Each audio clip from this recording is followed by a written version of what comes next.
Hello, beautiful souls, and welcome to the Primal Parenting Podcast, where we give you insights into the real science so that you can parent with your God-given instinct in the modern world. And I'm your host, Angela, the attachment activist. That's what I like to call myself because we all have to have our purpose, right? And attachment is the key to everything in health, especially parenting. And today I'm thrilled to be joined by Michael Mendizza. He is a prolific author and researcher, documentary film producer, and the founder of Touch the Future, which is an organization devoted to curating some of the best science, real science in the parenting space, early childhood development, human development. Michael's been researching and reporting on and documenting these topics, what's the best practices according to the real science in parenting for over 40 years. He is a father also himself. So we are honoring fathers for this Father's Day episode with Michael. Michael has a tremendous amount of knowledge on fathering and parenting. And I'm super excited to welcome Michael to the Primal Parenting Podcast. So nice to be with you. Yep, for sure. Thank you for being here. And thank you for all of your generous work at Touch the Future. It's an enormous repository of information, knowledge, wisdom for parents. And I encourage everyone to go visit these resources. In my experience as a parenting journalist, the best information doesn't seem to be publicized as much as the worst information seems to be publicized in the mainstream. And so really excited to be able to point parents in the right direction. So, Michael, I'd love to just start with a little bit about your story as a father, because we're really getting into the joyful and adventurous journey of fatherhood in this episode. And you have been a father for over 40 years. Do I have that right? Yes, that's correct. And you have also a young child. So would you like to tell us a little bit about your children? Sure. 40 years is a long time, right? So I think that what makes me a little unique is having a daughter now 9 years old and a son that's 40 years old. So that's a big spread. I also have another son who's about 39. He's almost 10 years spread between John Michael and Eric, the older boy. And I had a full 30 years of parenting experience before Carly came along, and all of this Touch the Future research and filming and interviews with people, et cetera, et cetera. So I knew a great deal more when Carly came than I knew when I first started as a parent. And again, my Touch the Future work began actually with rape and domestic violence. A colleague in the early 80s was nearly raped and murdered by a stranger. She was training for the Olympics. And she called me the next day, and we were colleagues, and she explained what happened. And I said, well, why would somebody do this? I mean, it was just so weird. I just couldn't comprehend it.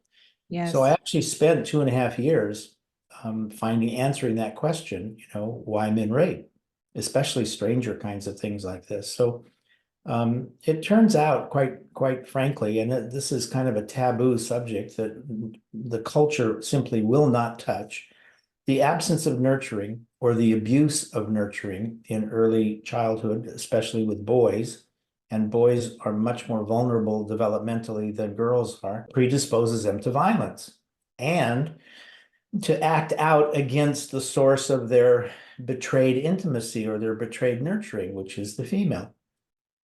James Prescott spent years studying Harry Harlow's mother-deprived baby monkeys.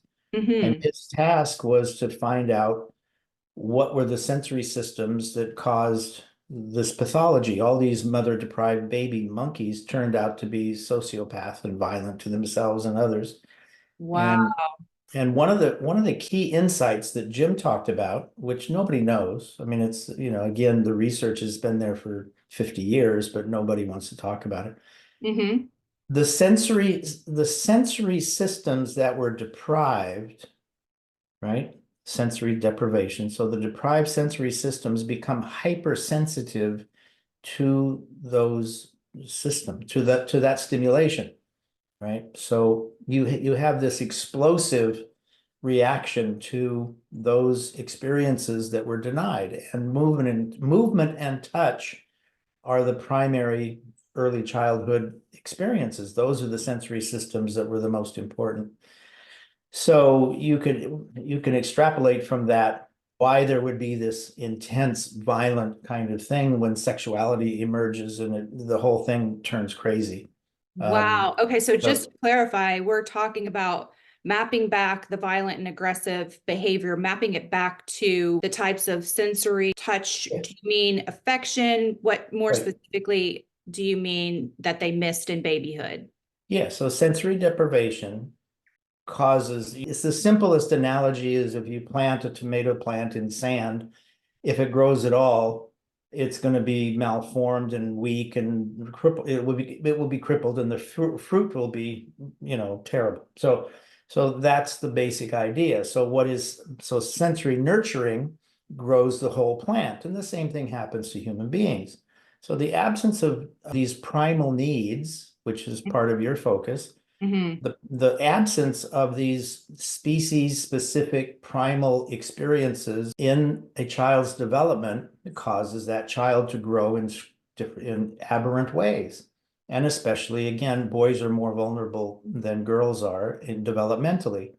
So the point is that after 2.5 years, I met with a forensic psychiatrist who was the expert in sexual violence at USC. And he was the guy who basically said, look, it's pretty simple. Every single criminal rapist was abused or not nurtured and twisted. And, the need for nurturing was twisted in all of their early childhoods, basically. So at that time, my wife was pregnant and with our second son, and she didn't want me to be swimming in this violent milieu. So I basically flipped it. Instead of looking at the dark side, I said, let's look at the good side. What does it look like when it's done right instead of what happens when you do it wrong? And that became Touch the Future. Touch the Future was then what are the best practices so that our children grow whole and sane and healthy and creative, et cetera, et cetera. So I began interviewing hundreds of people in that field of human development, not just child development. Joseph Chilton Pierce was a friend and mentor for over 20 years, but he's really looking at the magical child as being the foundation for the magical adult. Right. So Yes. he's looking at the whole spectrum of human development, not just the child, but the child is the foundation for the adult. So Sure. you have to have the foundation in order for the adult to be healthy and Yes, and this beautiful, is so etc. important because if we can optimize development, have healthy development at every stage of the lifespan, then we're going to have a better society, right? Because we're going to be healthier adults raising healthier children. Right. No, so basically the earlier foundation is exponentially more critical than the adult. So if you just look at the kind of experiences that the young child has, we as adults, I've got 75 years of experience. So a new experience is just a drop in the bucket compared to a child. To them, it's a brand new experience. So it explodes with importance. So the earlier the years, the more important the getting it right is, especially in the first couple of years, which are the nonverbal years, the years before language kicks in and they start playing with symbols and words and language and that sort of thing. So that nonverbal period from zero or from conception to, let's say, 2 years, 18 months to 2 years, this is the foundation somatically, meaning in the body, that the whole body is putting together all of its templates and its patterns and its thresholds and what it expects and how it relates. That's all done during this nonverbal period. And most of the guys, because we don't experience the baby in utero, right? Most of the guys are distanced from that sensory experience. We're observers, we're not participants. And we have to wait till the kid gets big enough to kick the ball before we feel like we can really connect. So we're waiting for the football team or Okay, the where does whatever. that limitation come from? Is that a societal message that dads are getting that they're not that useful until the child is old enough to kick a ball? So yes, it is culture because it's forming a template of what it means to be a guy and all those things. So, the gentle sensitivity and the quiet communion, the resonance, all of that they're not as attuned, quite frankly. They get that through their nurturing with women, right? Does that Mhm. make sense? Yeah, that makes So, sense. So have you found that fathers should embrace their nurturing side more when their child is a baby? How do you recommend they navigate that? of course, right? What does it mean How to be can they do sensitive? that? Not just as a guy or a girl, but what does it mean to be sensitive? And so a male is just as sensitive as a female is. They feel all these things. But again, the way that we are enculturated, we're tough, we're independent, nobody gets to me, I'm not going to cry. I mean, all of these kinds of things that are culturally imposed um, kind of inhibit, shall I say, the developing boys to express their natural, true sensitivity and empathy and emotions, et cetera, et cetera. So we Hmm. are desensitized culturally from being able to access and express our true nature. Right. So It's the the way baby, those so yeah, parent go ahead. fathers have been raised themselves. It goes The back to, way that, yes, the way that culture has organized, how boys and girls are raised differently, and it's pervasive. I mean, there's a million different examples of what this is. I want to go back to this notion that males are more vulnerable developmentally than females are. I sent you a yes, copy of the talk that Joe Pierce gave about this, which is a great yes, explanation. But yes. Also, basically, Alan Shore wrote an excellent paper. We should link that as well. Right. Did you read Alan Shore's paper on this? no, but Joe drew upon Alan's research. So he was yeah, so basically, Real. It's real. And even no, the, it's really a big deal. It's yeah, really a big deal.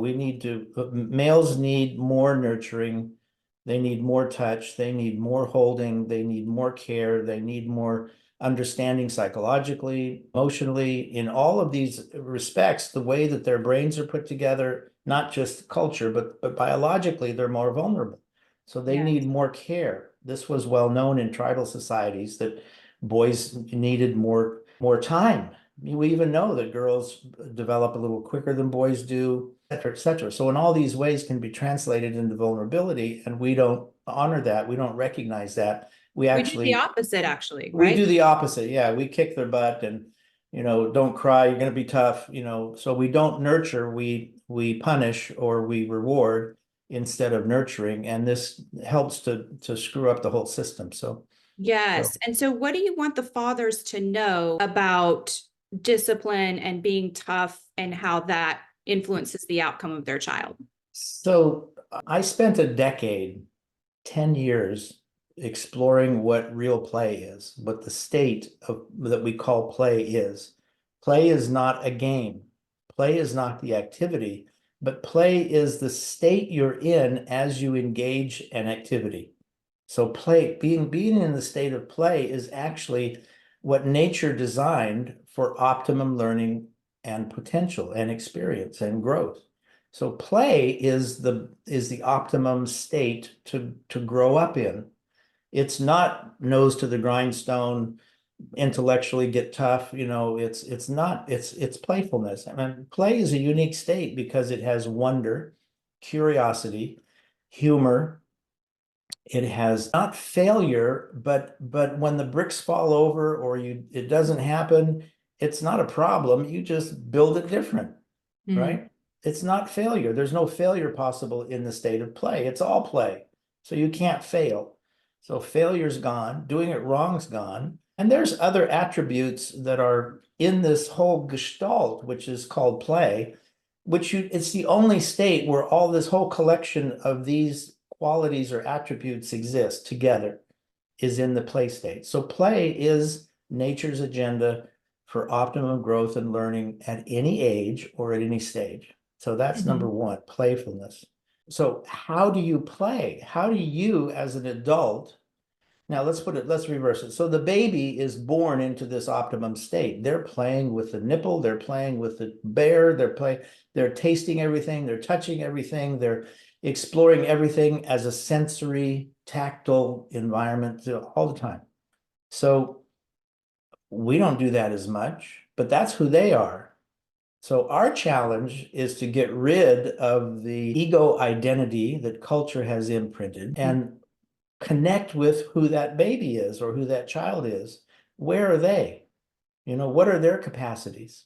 So you, as Joe would say, you take your cues from the child, and then you have to become that child. You have to engage at their level rather than expecting them to pretend to be an adult and do whatever the adults think. Yeah, So we have to just observe very openly where that baby is. like a What is dance. that? It is a dance. I use surfing, right? Dancing, surfing. Yes, it Mhm. is this, right? Yes. Now, if you do that, the essence of play is to not only build capacity, but basic trust. You can't play if you're afraid or you can't trust. So you have to have basic trust in order to enter into the state of play. And so basically, by playing with the child, by entering into their field, if you're taking a walk and the kid is interested in the dandelions, don't be in a hurry to get to where you're going. Hang out with the dandelions, walk at the kid's pace instead of forcing the kid to be at your pace. These are simple little things. Listen, Them pardon? to be in tune with them, with the child. Well, yeah, yes, attunement, attunement are the same, right? Mhm. You can't be attached or bonded if you're not attuned. So attunement is my word for this, to be attuned to who this being is at this particular moment. Um, so that's the challenge, is to let go of your identity, whatever you think you are, as a PhD or a professor or a cook or a truck driver, whatever it is. All that goes out the window, and you're with this new human being and the dandelion, whatever that is. So you Just have being to present. Yes, in the you moment. have to suspend your goals and agenda and connect with this kid. Now, if you do that, if you learn how to play with the infant, then you just keep expanding the play state as they grow and expand. So the play state becomes the foundation for your relationship. Now, you asked about discipline, right? That Yes, was your because I lead. think fathers see their role more as the disciplinarian in the family. And so I was wondering what you say to fathers who think that that is the most important aspect of their role. And that's what's going to make their child tough and have grit. And it seems that the science is kind of showing us a bit of that it's the opposite, really. I'm saying nurturing and play is the foundation. That's where it needs to be. Let's say the ultimate discipline is play and nurturing. Wow. I love that. That's the ultimate discipline. Now, Incredible. go Is ahead. that idea that we don't need punishment then if we've done that well? What does punishment mean? It's not even a word that I can identify with. Mm. You can't even use the word punishment in terms of healthy child development. There's no punishment. Yeah, we still have a lot of that enculturation, though. 50% of parents actually do even corporal punishment, Yeah, spanking. right. Well, So no, but it's like totally nonsense. It's totally crazy. So totally crazy, if you totally follow insane. what I'm saying, play and nurturing is the ultimate discipline. Because Wow. then the root of the word discipline is disciple. To teach, right? But to model, you're a Mm. disciple, you're following the model, right? Mm. It's not the disciple is a disciplinarian, it's it's joyful following the Yes. model. That's discipline, right? Not Right. punishment and reward, but that's discipline. So my point is, and now Carly, my daughter, is just about 10. And of course, there are things that she does that she needs to clean up her room, she needs to brush her teeth, she needs to blah, blah, blah, blah, blah. And what about the mess on the floor? All of that kind of stuff. So that's there. But can you remind them or point it out in a way that's still playful and nurturing instead of punitive? You maintain the sanctuary or the sense of protection, Mm. right? Even when you're correcting or encouraging them to see something different or to wake up. Sorry, I was just going to say for our audience, this is something that Michael has really drilled down in his book. And the term that stood out to me was playful discipline. So if you're interested in learning more about this concept, please do check out Michael's work at ttfuture.org. But yeah, playful discipline. That's an amazing concept that seems to And nurturing, but counterintuitive. let's not forget the nurturing. Play and Yes, nurture. Play is the ultimate form of nurturing, right? I yes. mean, that's what. So play and nurturing, playful nurturing is the optimum form of discipline. Right. Okay. And then I wanted to go back to when you were talking about boys needing more nurturing. Right. The Alan Shore's paper that if I recall, it's been a while, but his was more focused on very early, like baby boys need more nurturing. But I wanted to ask you, how far in through childhood does that apply? Like, do teenage boys need more? What do boys need at different stages? I think always. Hmm. Why would that go away? Right? Yeah. Why would that need to be close, to feel safe and warm, and the pleasure of embrace, of being held and touched? Why would that ever go away?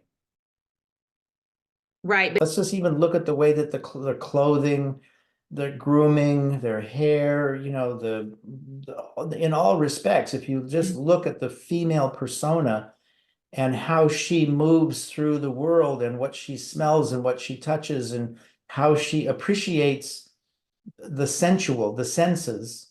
Joe Pierce made a really strong point.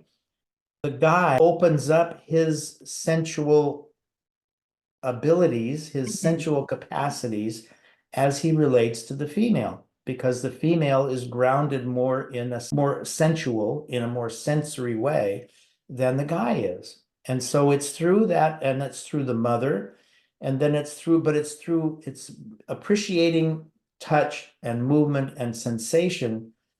This is Jim Prescott's whole work with the baby monkeys that were separated from the mom and what happened to their psyche and their psychology and how they grew up.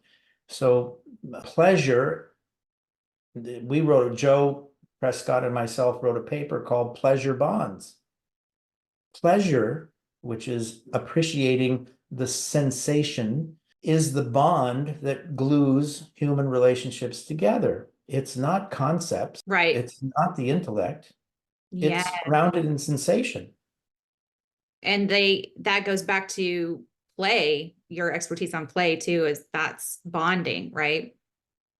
Play is totally bonding, right? That's what it is that first you're playing with the tree and the frog and the grass, and you're playing with nature, the water. How does this work? You're playing with the sensations, the experiential sensations of the tactile sensations of the world, the natural world. But this is all grounded in the bond between the baby and the mom. The mom is the pole star for this grounding of sensation. Almost all of the first 2 years is sensory and therefore emotional, right? So are the senses pleasurable or are they painful? And so your emotional response, your emotional templates are really are developed out of pleasure and pain. Okay. Pleasure being the good or opening up, and Yeah. the other being withdrawn, what Prescott would call disassociation. So you either associate and attach or you disassociate, and that forms the basis for the templates for adult relationships. And then disassociation forms a template for later detachment, right? And violence. It's and violence, and it's at the root of most mental illness. It's this play. People think of play as just a frivolous thing, but it really is so foundational to our social and emotional well-being. And then you've also written a lot about play being the foundation and critical formula, the critical ingredient for learning, even, right? Do you want to talk a little bit about how the sensory development and the social emotional development and the pleasure allows more cognitive learning later? Basically, cognitive learning is abstract. Mm. It's abstracted. It's a mental image, right? You're going to create a mental image of something and then you're going to play with mental images. That's what we think of as thinking. But it's really a crossword puzzle or musical chairs playing with abstract concepts and putting them together. What is two and two? It's four, so on and so forth. How do you imagine? Imagination comes into this whole cognitive form of play. So Einstein was asked, how do we get the greatest scientists? We got to beat the Russians. So how do we get the best scientists? And he said, well, tell them fairy tales as kids.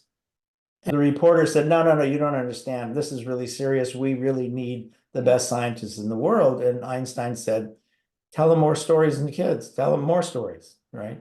So storytelling is basically a form of play. It's a cognitive form of play where you are using symbols and metaphors as the building blocks, and you're rearranging those building blocks that are imaginative in different constructs as you follow the story. And then you start to make up stories yourself. So imagination is play. It's totally play.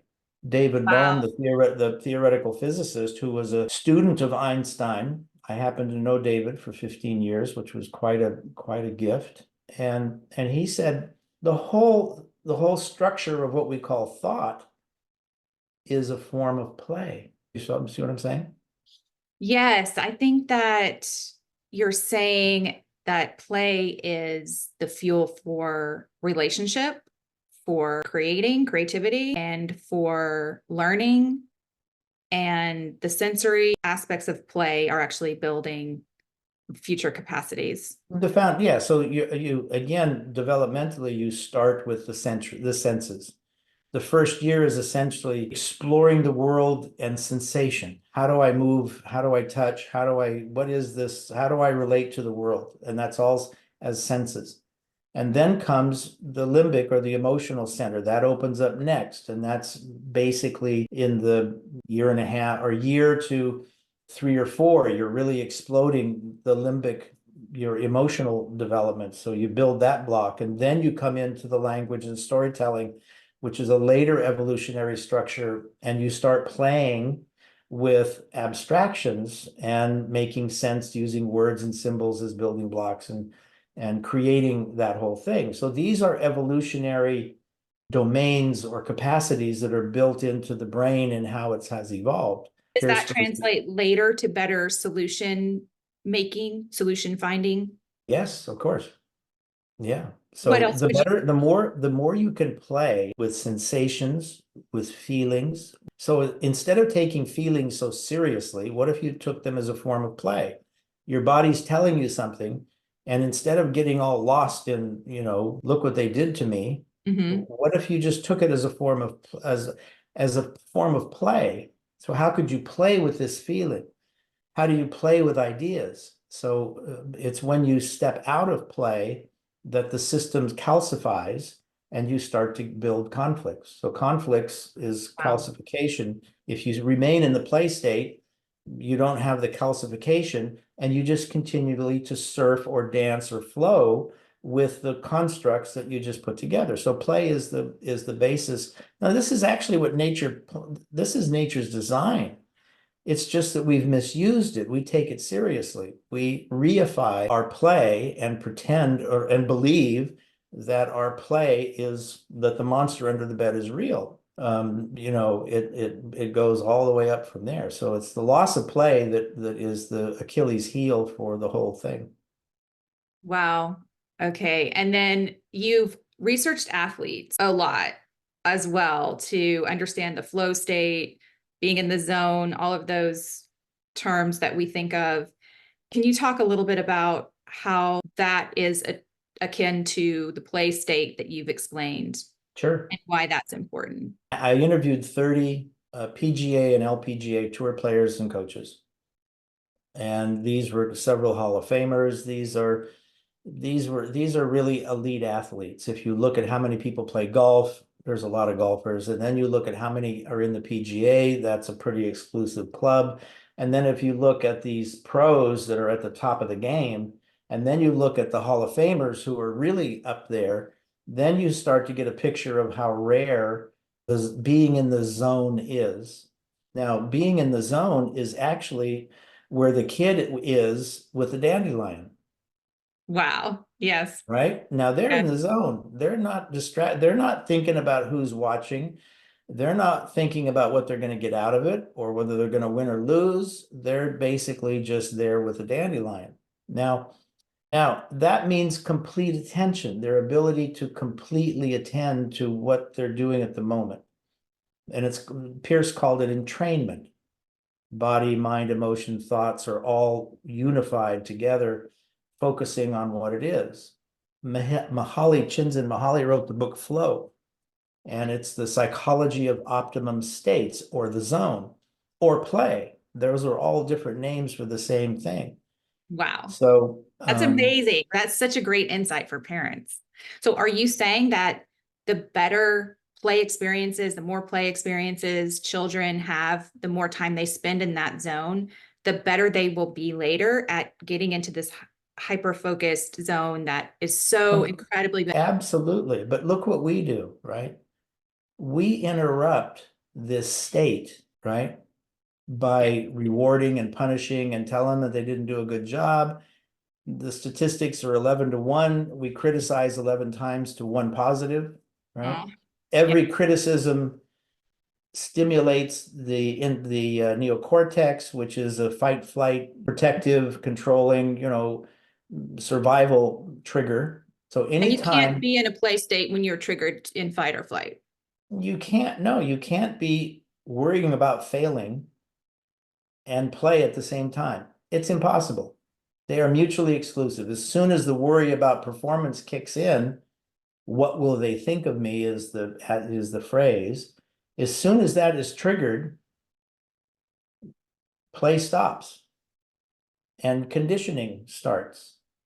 So you're basically conditioning in a Pavlovian way to arrive at a certain result that the adult thinks is important, has nothing to do with what the child thinks or needs or what is important, but it's the imposition of an adult model on the developing child that's completely inappropriate. You got to kick that ass and win forever and do it for the home team and all that stuff. Mhm. I mean, it's a nightmare, frankly, developmentally. So if the child's up to bat and they feel so much fear and they're in fight or flight, that's not really play. That's no longer play, right? And no. It's something completely different. So that's why we use the word the play is a state. It's not the activity. So Mhm. what is the state of the mind, right? So in flow or in play or in the zone, 100% of your energy and attention, body, thought, feeling, and action are all entrained on surfing with this, with whatever's of interest. Now it can be the ball, or it can be building a castle, or it can be whatever it is. It doesn't matter. Telling this, listening to the story, 100% attention. Now, in our culture, we know about attention deficits, Mhm. right? There's a huge thing about attention deficits. You could look at that as stuttering in the psyche. They're trying to play, but they're trying to cover their ass at the same time. Mm. Wow. Right? So the mind is flipping back and forth between meet the challenge, cover your ass, meet the challenge, cover your ass, meet the challenge, cover your ass, and performance collapses. It's an interrupted flow state. Yes, right. So nature wants us to be in the flow state. That's what we designed. That's our baseline. Wow. And we come in with these adult constructs and punishments and observation. Now, Michel Odon is a obstetrician, a revolutionary obstetrician. He came up with water birth and other revolutionary ideas about humanizing birth, bringing it back to its original state instead of buzzes and lights and machines and hospital protocols and so on and so forth. Mhm. And in talking with Michelle, he said basically anything that triggers the neocortex, which is being observed, language, right? Mhm. Feeling threatened in any way, all of Right. these trigger the neocortex to figure out a way to protect yourself. Mhm. So the collapse of the flow state in birth is this activation of the neocortex. And Wow. it's the same thing. It's the same thing. So we cripple the birth process by activating the defense mechanism. How do I protect myself when I'm being threatened? But the parent or the coach, right, is threatening in the same way to the kid at bat. He just wants to hit the ball. And all of the verbal interference and the score and the comparisons and my identity and all of these things are being put on the line for that poor kid as he's standing there, trying to hit this ball. So we cripple the flow. We corrupt and cripple it systemically because we think we're doing a good job. We think we're And doing the right thing. and starting at birth. Wow. I hadn't realized that. That's an amazing insight.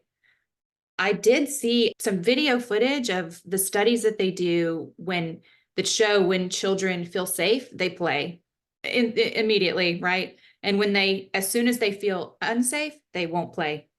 There was a video of the experimenter walked in the room, the child was playing, the mom was there, the child was playing, and then someone came in the room and just yelled at someone else, a Right. different person in the room, and the child wouldn't play anymore. They're just looking around like, what's going to happen? They won't play.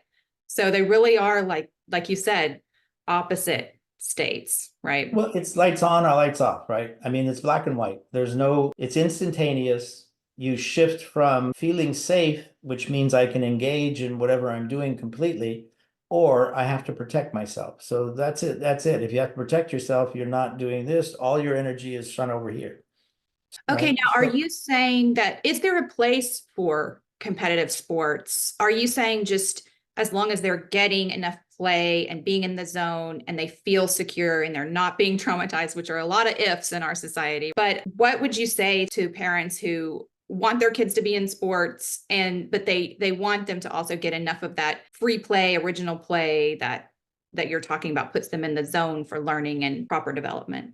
I did a whole film on this. It's called The Intelligence of Play, right? So basically, going back to these 30 tour players, the PGA and LPGA tour players, without exception, the parents and coaches of the people who were allowed to naturally be in the zone as they progress through different skill levels, right? If you're in the zone, you're naturally going to perform at your best. So you want to be in the zone as the challenge increases. You don't want to get out of the zone. You want to stay in the zone throughout the whole developmental thing. So basically, the parents and the coaches of the players who became world famous or the best in the class, right? Those top athletes, when asked, the parents and their coaches never asked them if they won. Did you win? Wow. Never asked them, did you win? Did you go out? Did you play today? Yeah, I did. How'd you do? I did great. Did you have fun? Yeah, I kicked ass, right? It was a blast. That's So awesome. it's not winning, it's did you have a good time? Now, if a parent can do that, or if a coach can do that, and keep those kids focused on having a good time, and the score is irrelevant, but if you're having a great time, you're gonna do the best. You're gonna be better. You're gonna be better than you are if you're worried about the score. So if you can get rid of the score, get rid of the comparison and the judgments and all of that stuff, which is the foundation for our culture. Our Mhm. culture is based on comparison and judgment, and the kid is constantly being evaluated. That's just like Michelle Odant saying in pregnancy, you're going to walk in with a video camera, while the mom's trying to deliver her baby. That's the worst thing you could do, because you're going to break that mom's entrainment connection to Mhm. the baby connection. She's going to fall off the wave, right? Yes. There's no way she can surf well, Yeah. with that pressure. So basically, this is the challenge for parents, is to forget the score, forget comparison, forget judgment, have the kid feel totally safe, completely safe, so that they can stay in the zone and perform at their best every single day. So Wow. that means, going back to your discipline, how do you discipline kids? You playfully nurture them, right? So when my daughter needs to pick up her clothes, I trip over them and fall on the floor, right? And she laughs and I make it playful. I don't punish her. Or I'll take her big pile of clothes from all over the house and I'll make a big pile of it, right? So Yeah. she has to go through the pile to get in her door. And Wow. she knows I'm Really? playing, right? It's a joke. But it's bringing attention to what needs to be attended to without punishment, without reward. And we do it in a playfully nurturing way all the time, whatever it is, whatever age. Love it. So playful, nurturing, playful discipline. That's our mantra. Playful nurturing is the optimum discipline. And I have a quote written here from another interview that you did. Your quote, the greater the safety the child feels, the greater the challenge they can take on. Right. Totally. So parents, if you want your kids to be a star athlete, give them lots of support and nurturing and play and make it fun. Yeah, but not even, you have to even not, care about them being a star athlete. care about them being a star. Get out Yeah, there yeah. and, kick ass or, do great. Let's go back to the very, very early stages when the child is a baby and toddler. And you mentioned the dyad with the mother. A lot of thought leaders are using the term triad to refer to how dads can be a part of that in a supportive role. And the more the dad is supporting the dyad, the better the outcome is for the child indirectly, right? With the mother. What do you have to say about that? So you have to help me because are you saying that the dyad is the mom and baby and the triad is how the dad supports that? Yes, exactly. We know how Well, important the dyad is in the sciences, right? And then just helping the dad realize that he supports that. In the absence of the supportive father threatens the dyad. I guess we could talk about it that way.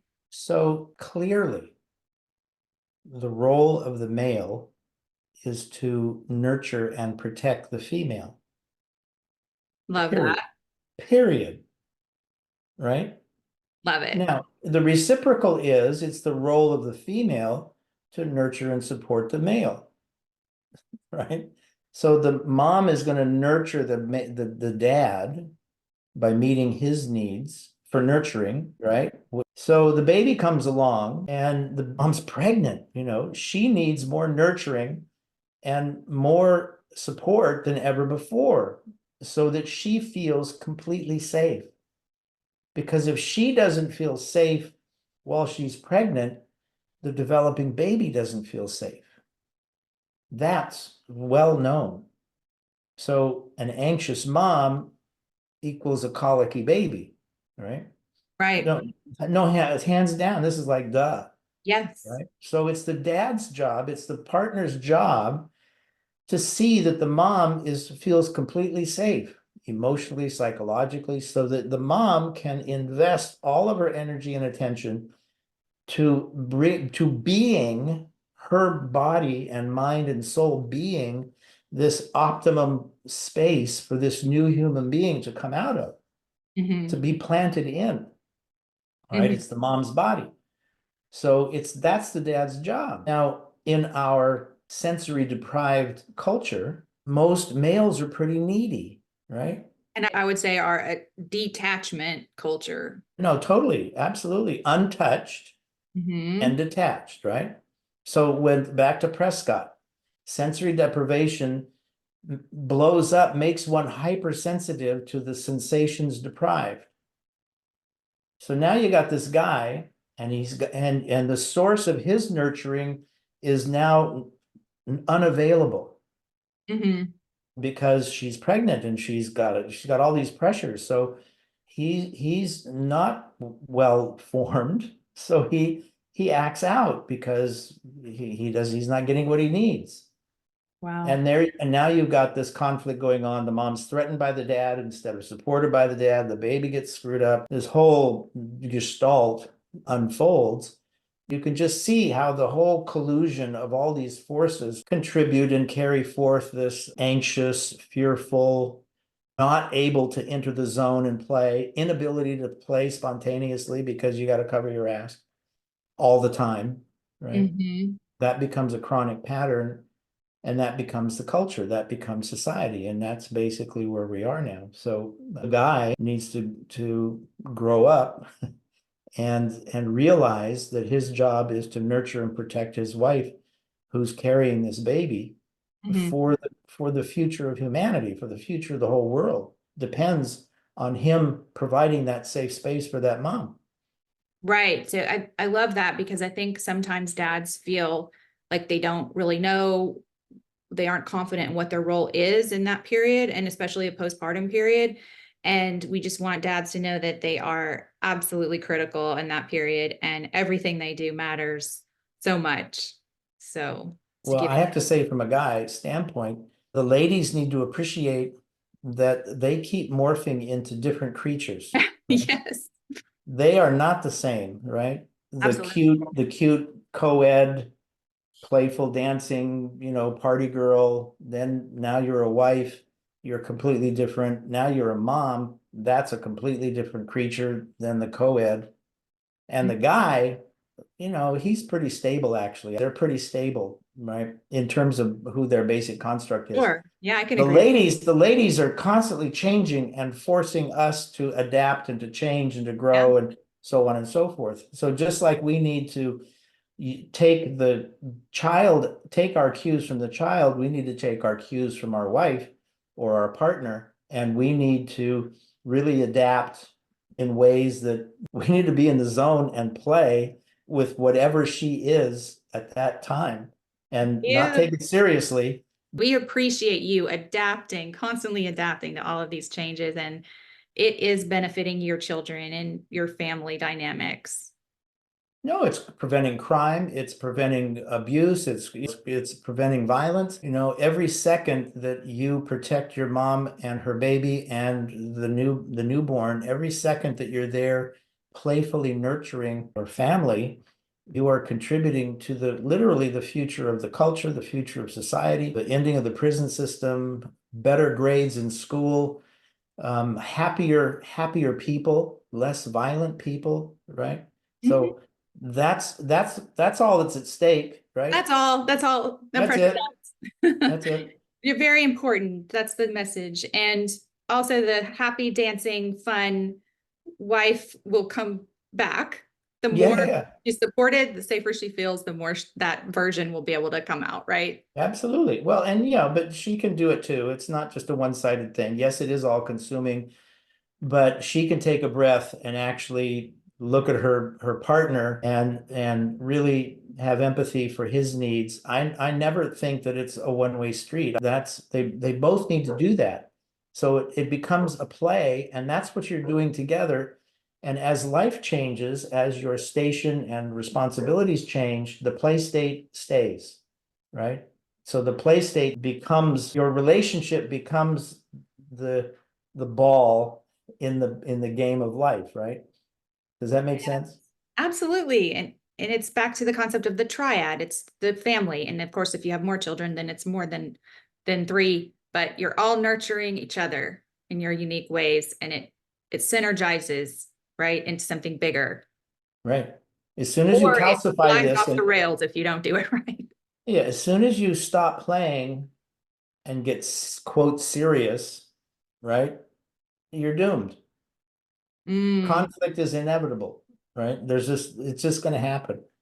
So in order to meet the conflict, which is inevitable, you need to stay playing. You need to treat it lightly. We'll get through this. It's okay. Let's blow some balloons, right? You need to go have fun. You have to see the beauty. You have to walk in beauty and see the beauty that's all around you every day, even though you're dealing with this crazy culture and the crazy world situation and all the things that are going on. You can't lose your appreciation for beauty and for nature designed you to play with beauty, right? That's what you were wow. designed to do. And you can't forget that. If you forget that, you're screwed. Play with beauty and meet conflict with play. Yes. Amazing. Fantastic. I would Welcome. love to talk a little bit about stepfathers in honor of Father's Day, because 114 million Americans have a step parent relationship. I have a wonderful stepfather myself who I appreciate very much. And 50% of US families are remarried or recoupled. So there's a lot of stepdads out there, and they are doing a very important job as well. And I just wanted to ask you, what would you say to the stepdads? What are their unique challenges, and how can play and all of the wisdom that you curate at Touch the Future help them? My first son is not, I'm not his birth father, but I never thought of him otherwise. It didn't even cross my mind. My birth son, the second son, I am the legitimate birth father. I'm the father of Carly. But my love for my first son is not any different. My engagement, my relationship, my care, communication, whatever you want to call it, is absolutely no different. So I think culture comes in and imposes cognitive definitions of who we are, and culture creates these separative forces. Mm-hmm. I don't think it's biological. I think, the more practice you are in dissolving the ego structure, moving back into this original mind that we are born with, what the Buddhists call the Buddha mind, or our authentic nature. In pre-literate tribal cultures, it wasn't my baby or your baby, it was our baby, right? There wasn't this sense, right? One mother would nurse, the other one would nurse, right? Yeah, One they couple shared would pick nursing up. each Yeah, other's. it was an extended family, so there wasn't this sense of I'm a stepdad, right? Stepdad is a cognitive label that divides, it separates, it causes all kinds of screwy things to happen. And I don't think biologically that it's valid. I think that we have mirror neurons, and when we look at this baby and the baby's looking at us, and it could be my baby or somebody else's baby, but we're still connecting in this deep, resonant, melting way. Yeah, And that's beautiful. So stepdads, just embrace that and know how important you are. And it yeah, sounds get like, yeah, over being you said in your a, email to me, you said, you said, that you had the stepson, and you said, I see no difference. I have seen no difference. I think it's what you said. It's yeah, beautiful. That's beautiful. it's a cognitive lens. And what happens if you just threw out that lens, then what happens? And if you keep throwing out those cognitive lenses, what you should be as a dad, what's a real man, blah, blah, blah, blah, blah, right? If you get rid of those cultural overlays and really just distill down, we're all entwined, right? Mhm. So you just get rid of those cognitive filters, Right. and what you call attunement or attachment and bonding is there. Wow. Yes. So you can attune to nature, attune to your children, attune to That's it. animals, and it's all about that. And the wild animals, and I spent time with Fred Donaldson, who played with wild animals for 50 years. Wild animals are authentic. They're not domesticated, right? And they're still in tune with this authentic nature. Our domesticated pets or zoo animals are put in cages. They're domesticated. They are no longer as sensitive to their authentic nature. So wild animals, when they look at a human being, they see crazy, Okay. because we are crazy from we are disassociated from our authentic nature. We're crazy, and Wow. that's why they run away. But if you're not crazy, if you are embodied into your authentic nature, those animals are going to see that, they're going to trust that, and they're going to play with you. Because they're attuning to you. Because they're naturally, that's what their life depends on, attunement to their authentic nature. And yeah, if you can meet an undomesticated, so-called wild, right? Mhm. So-called wild creature, as an equally wild creature, there's curiosity and wonder and play. I'm remembering I brought in a very pregnant feral cat so that she could have her babies safely. And I remember when I turned around the corner and she had started to give birth, she locked eyes with me. She was very young, barely old enough to be pregnant, but so it was clearly her first time experiencing this. And she locked eyes with me, and it was just as clear as anything in my head. She was saying, look what is happening. Look at Yes, this. yes, It's yeah, amazing. absolutely. Yeah. It was a Yeah, sense of awe that was crystal clear to me that she communicated through her gaze. right. Absolutely. Yes. I'm glad you had the experience. That's really nice.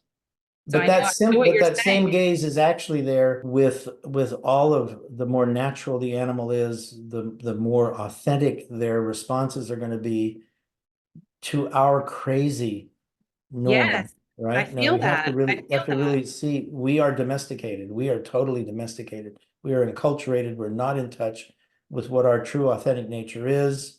And when we can set aside our craziness and actually be fully present without all those imagined overlays, if I'm scared and upset, they know it. They're going to feel it empathically. They're going to feel whether I'm safe or scared, right? They're going to know it. And so that's shared, that's telepathic, right?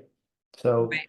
then my behavior becomes on top of the emotional context, then there's the actual behavior. How am I treating the creature, the tree, my wife, the postman, whatever it is? They're watching that and seeing and assuming that it's wise and appropriate, right? They can't assume that we're crazy and that our behavior is crazy and So we're inappropriate. normalizing to them. They're taking their cues from us, and they're going to mimic and behave like we are.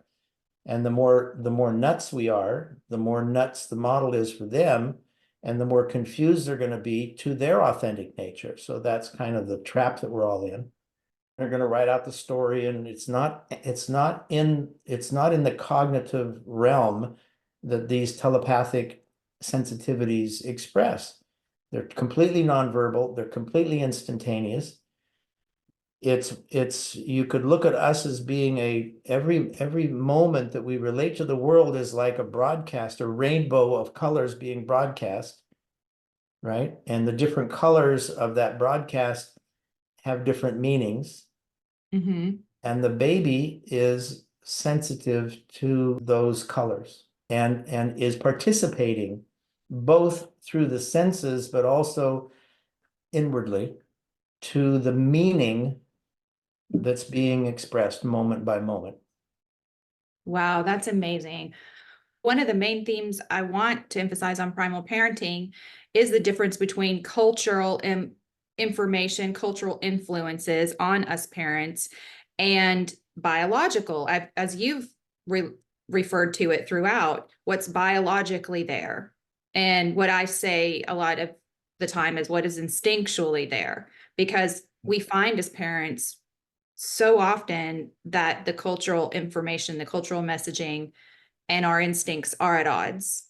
Yeah. And so I really appreciate you articulating the cultural influences in such a beautiful way, and just fleshing it out so well, because it affects everything from parents being told to let their baby cry it out for sleep training. I mean, that's kind of one of the most intense examples of parents feeling torn in those directions. And so it's again a reminder. I think I do this in every episode of listen to your instincts, parents. And if you're getting information and messages from others outside, ask yourself, is that cultural or is that biological? And if it's biological, then there's going to be real science behind it. Let me just close with this, observation about sleep training and so on. Yes, please.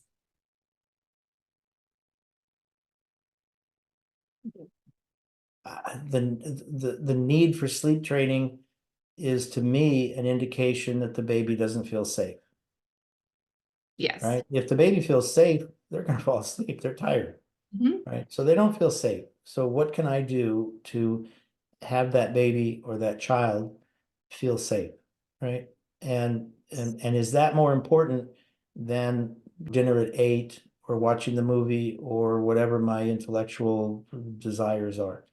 So, Yeah. for example, Carly was born, we co-slept. Of course, she slept with us. Why would she not? That's like, Of course. why would we put her someplace else? It was Yeah. like crazy. And then later on, when she got bigger, you get a futon Mm-hmm. so that she's easily has access to her bed. It's big enough for you to lay down on too. And when it's time to go to bed, you lay down with her and then she falls asleep. Period. End of sleep training. Yes. There's no need. Right. And I have a course for all the ways that you can help your baby feel safe and optimize sleep that never includes distress, never includes ignoring their signals.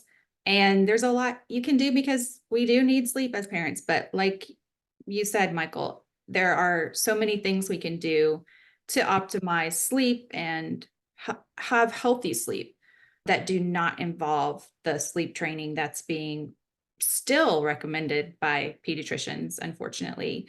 So if you're interested in that course, all proceeds go to this Primal Parenting initiative. There'll be a link to that.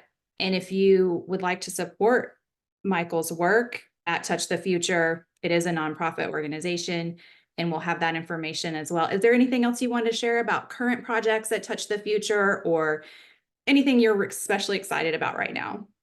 Well, Touch the Future began before the internet, and many of a lot, you've got 40 years worth of material there, and all of these things, you go, why should I look at old material?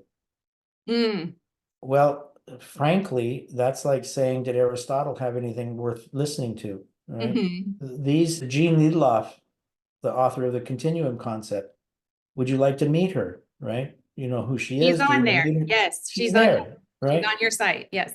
Ashley Montagu wrote 50 books on what it means to be human. He's there. Mhm. I have exhaustive, wonderful interviews, priceless interviews with Joseph Chilton Pierce. James Prescott's work on sensory deprivation is well represented, deeper than any place else. It's just wonderful. All of these wonderful teachers were visionaries that challenged the cultural overview. And I talk about culture. Culture is toxic to your authentic nature, period. Culture was constructed to limit and constrain your authentic nature. So of course, once you understand that, then you hold culture as a costume, not an identity. Beautiful, beautifully said.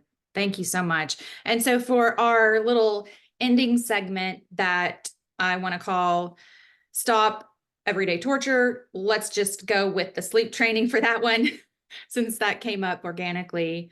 It really is not necessary. There's all kinds of scientific research showing cortisol levels. And I interviewed Darsha Narvaez, who we both admire greatly, for the premiere episode. And she said that infant distress is the number one cause of infant mortality. So it's very serious and it's something that's still being recommended. So it is definitely torture and you don't have to do it. You do not have to sleep train.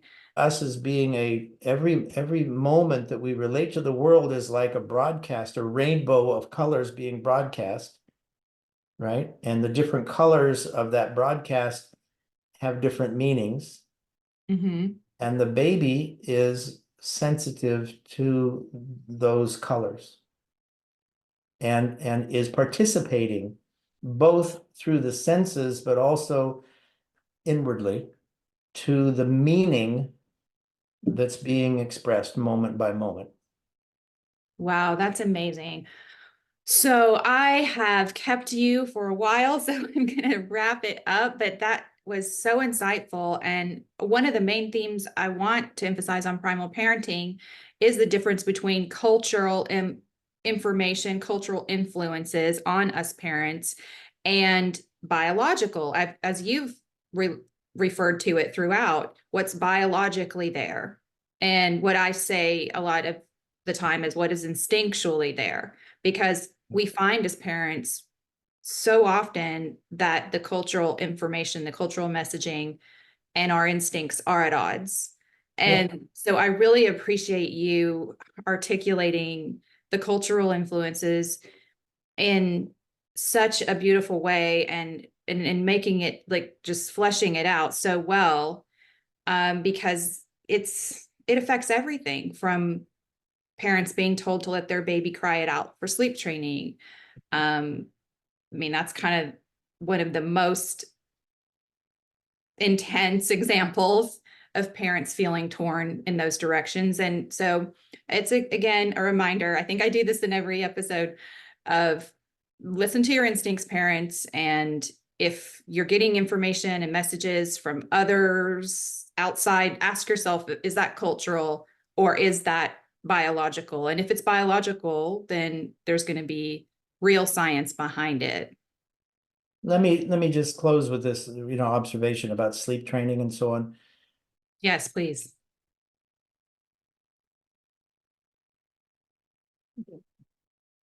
The need for sleep training is, to me, an indication that the baby doesn't feel safe, Yes. right? If the baby feels safe, they're going to fall asleep. They're tired, right? So they don't feel safe. So what can I do to have that baby or that child feel safe, right? And is that more important than, dinner at 8 or watching the movie or whatever my intellectual desires are? So, Yeah. for example, Carly was born. We co-slept. Of course, she slept with us. Why would she not? That's like, Of course. why would we put her someplace else? It was Yeah. like crazy. And then later on, when she got bigger, you get a futon so that she easily has access to her bed. It's big enough for you to lay down on too. And when it's time to go to bed, you lay down with her and then she falls asleep. Period. End of sleep training. Yes. There's no need. Right. And I have a course for all the ways that you can help your baby feel safe and optimize sleep that never includes distress, never includes ignoring their signals. And there's a lot you can do because we do need sleep as parents. But like you said, Michael, there are so many things we can do to optimize sleep and have healthy sleep, that do not involve the sleep training that's being still recommended by pediatricians, unfortunately. So if you're interested in that course, all proceeds go to this Primal Parenting initiative. There'll be a link to that. And if you need any help with sleep that does not involve any torture, then that is a good resource, as well as a lot of other resources on ttfuture.org. And if you would like to support Michael's work at Touch the Future, it is a nonprofit organization, and we'll have that information as well. Is there anything else you want to share about current projects that Touch the Future or anything you're especially excited about right now? Well, after, Touch the Future began before the internet. A lot, you've got 40 years worth of material there, and all of these things, you go, why should I look at old material? Well, frankly, that's like saying, did Aristotle have anything worth listening to? Right. Jean Lidloff, the author of the continuum concept, would you like to meet her? Right. You know who she She's is. Do you on want to there. meet her? Yes, She's she's there. she's Right. on your site. Yes. Ashley Montague wrote 50 books on what it means to be human. He's there. I have exhaustive, wonderful interviews, priceless interviews with Joseph Chilton Pierce. James Prescott's work on sensory deprivation is well represented, deeper than any place else. It's just wonderful. All of these wonderful teachers were visionaries that challenged the cultural overview. And I talk about culture. Culture is toxic to your authentic nature. Period. Fantastic quote. Culture was constructed to limit and constrain your authentic nature. So of course, once you understand that, then you hold culture as a costume, not an identity. Beautiful, beautifully said. Thank you so much. So much. Yep. And thank you for joining us. Please like and subscribe, and we'll link all of the resources to dig deeper in Michael's work and touchthefuture.org. Until next time, I'm Angela signing off. Thank you and happy Father's Day.